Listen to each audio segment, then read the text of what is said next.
詩篇24篇，誰能登耶和華的山？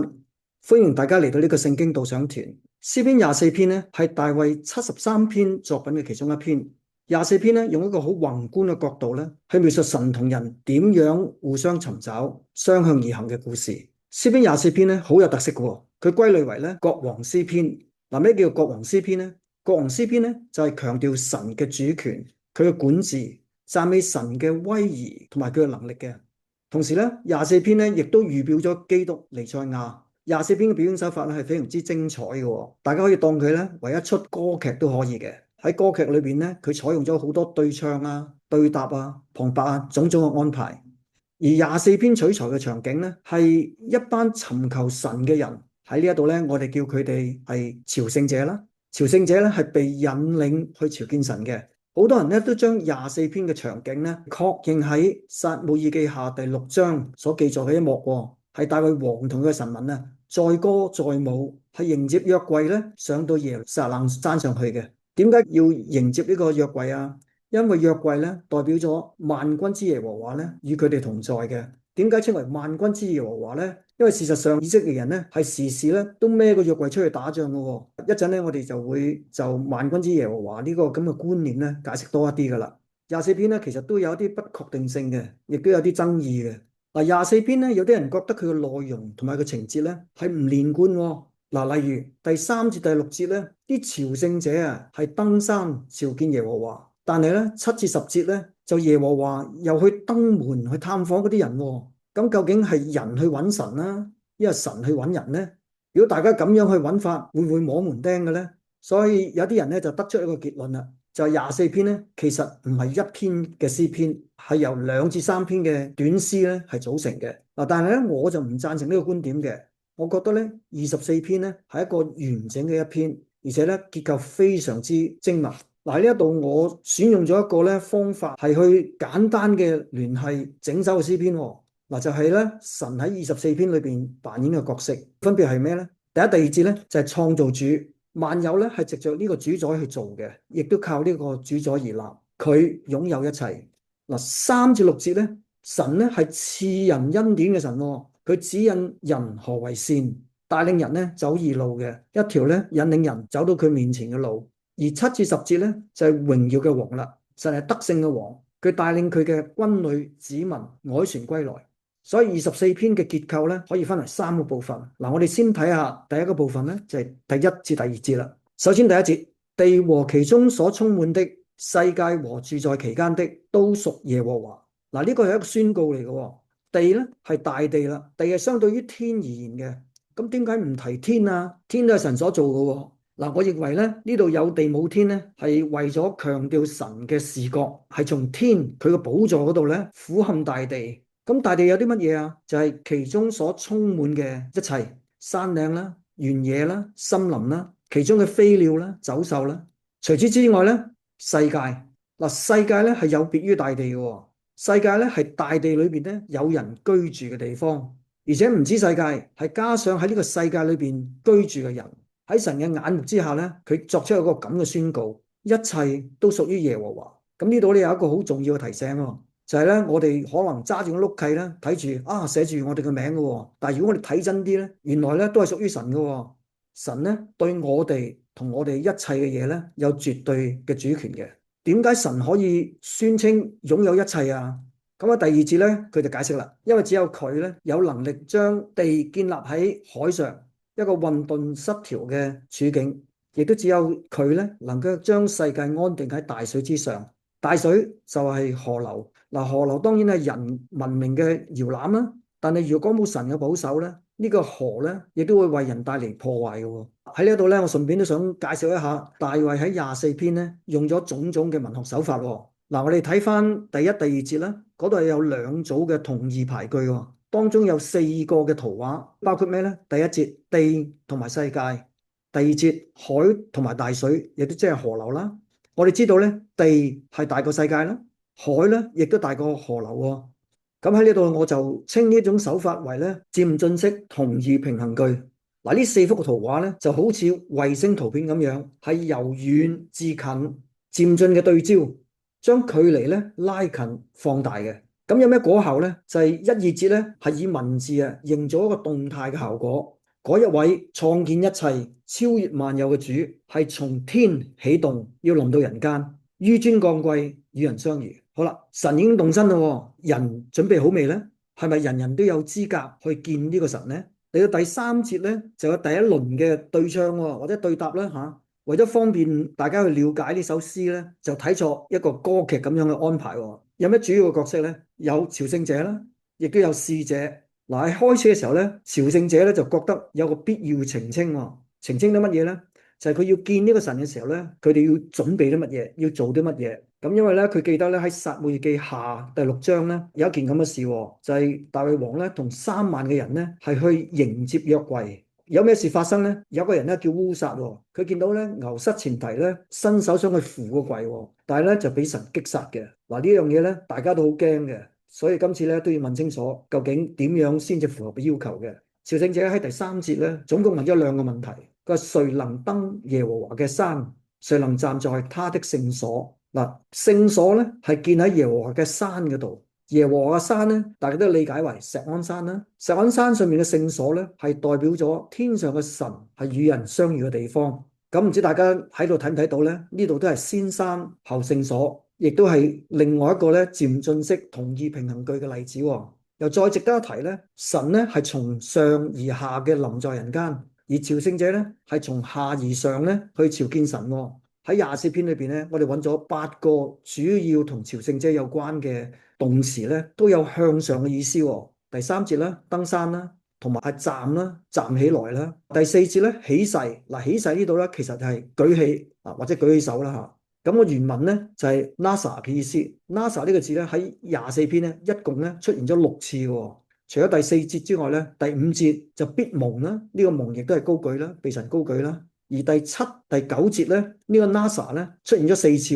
第7節分別係抬起頭啦2次，被舉起啦又2次嘅。咁所以大家睇到咧，呢啲都唔係偶然嘅，都係大衛呢位詩人咧精心嘅設計。好啦，朝聖者問得好，咁答案係乜嘢咧？咁呢一度咧，為咗加強嘅戲劇效果咧，我又將啲使者咧分為2批，咁先係第一批咧就回應啦，作為對朝聖者嘅對答或者對唱啦。咁佢點樣回應呢？第一批嘅使者咧提出咗4個嘅條件，咁有咩要求啊？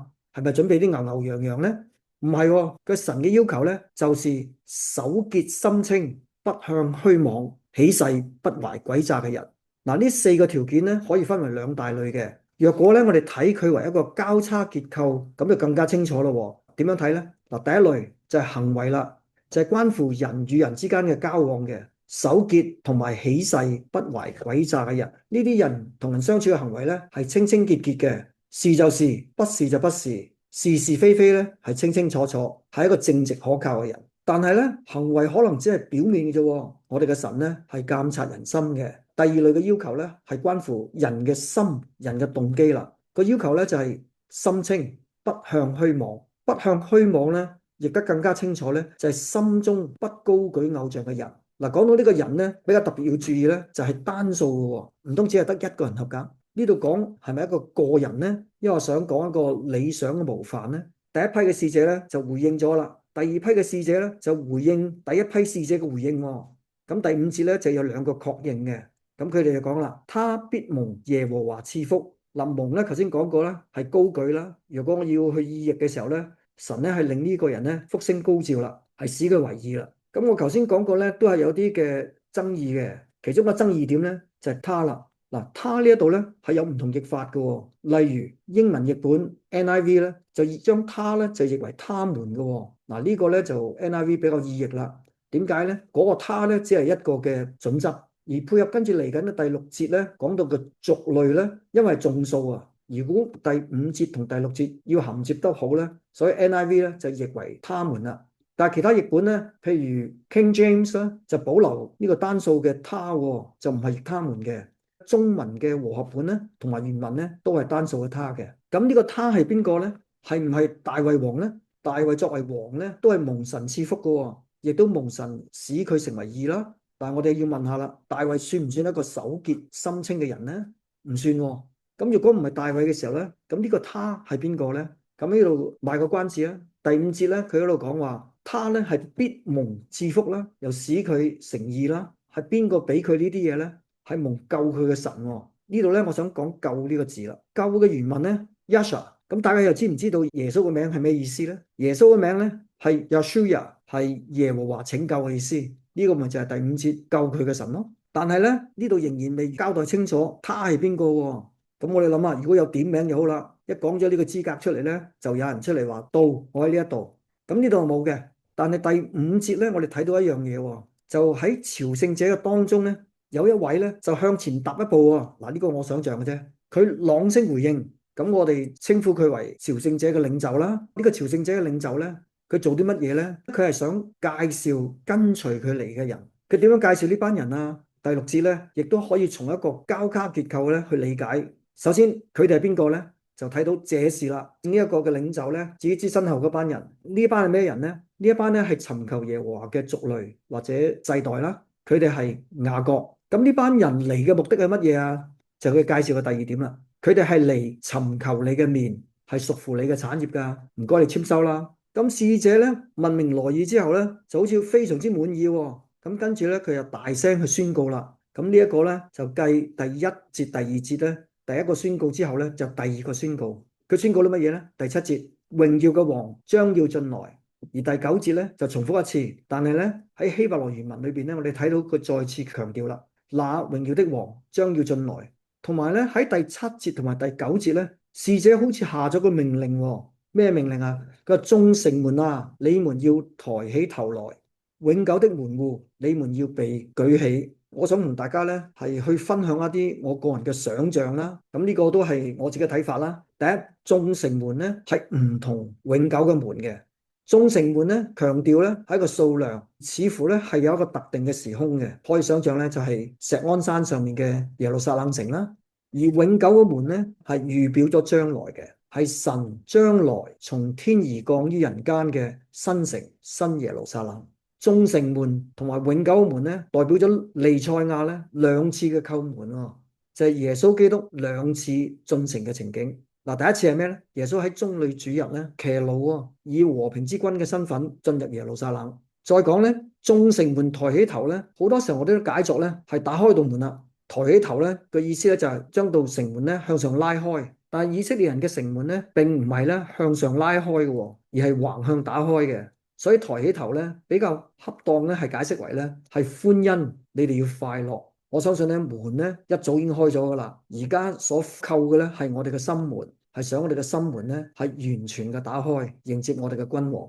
係啦，耶穌已經嚟過啦，但係咧佢話佢要再嚟嘅喎。呢一次嚟咧，佢會騎住白馬，帶住天軍而嚟嘅。佢呢一次嚟咧係會迎接所有尋求神嘅人嘅。係一同進入永恆嘅新城，永遠嘅國度。嗱，正如第一、第二節咧，朝聖者啦就發問，而嚟到第八節、第十節咧，朝聖者咧亦都同時咧重複問咗兩次他是誰嘅問題。第八節佢點問咧？佢話榮耀的王是誰咧？第十節重複榮耀的王是誰咧？朝聖者咧可能心裏邊都明白嘅，但係佢每一次求問咧，佢再一次得到個答案，再一次得到個保證咧，而令到佢咧非常之歡欣快樂嘅。咁使者都回應佢嘅。第八節就是有力有能嘅耶和華。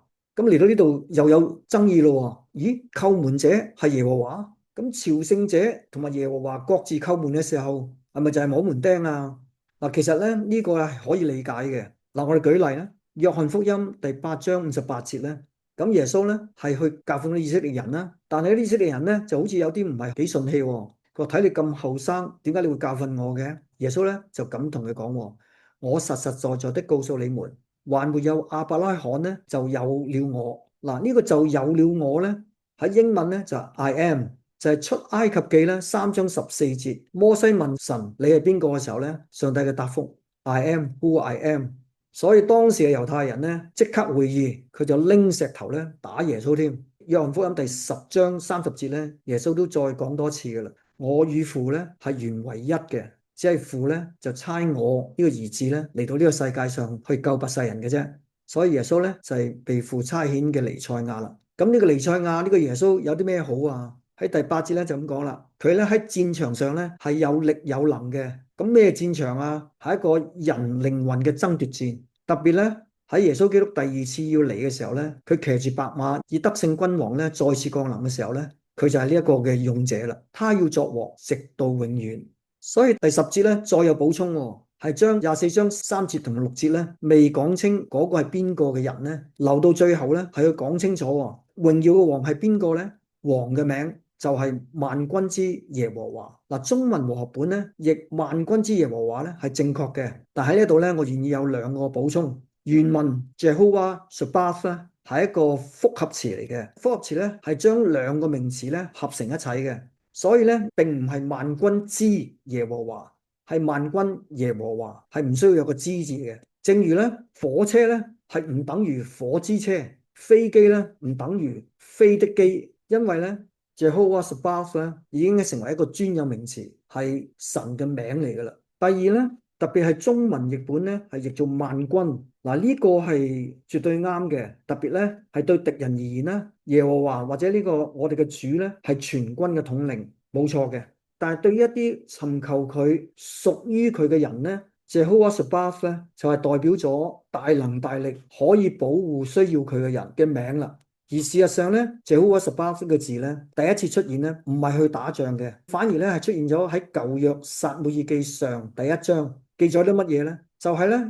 不能生育嘅哈拿咧嚟到耶和華嘅殿中裏邊咧係痛哭，係向萬軍耶和華咧去求子，而神咧係憐憫哈拿咧，俾佢生下撒母耳。所以第十節所講咧榮耀嘅王係邊個咧？佢就係萬軍耶和華，Jehovah Sabaoth。佢個名係代表咩咧？佢係代表咗萬有之首、萬有之上嘅主。佢有能力咧係勝過佢仇敵，佢亦都同時咧係憐恤弱小嘅人嘅。佢就係我哋嘅榮耀嘅王。24篇咧嚟到第十節咧就完噶咯。我哋睇到咧大衛咧將個答案啊留到最後，咁樣嘅做法咧係能夠產生咗一種咧我哋叫做 dramatic tension，就係戲劇嘅張力。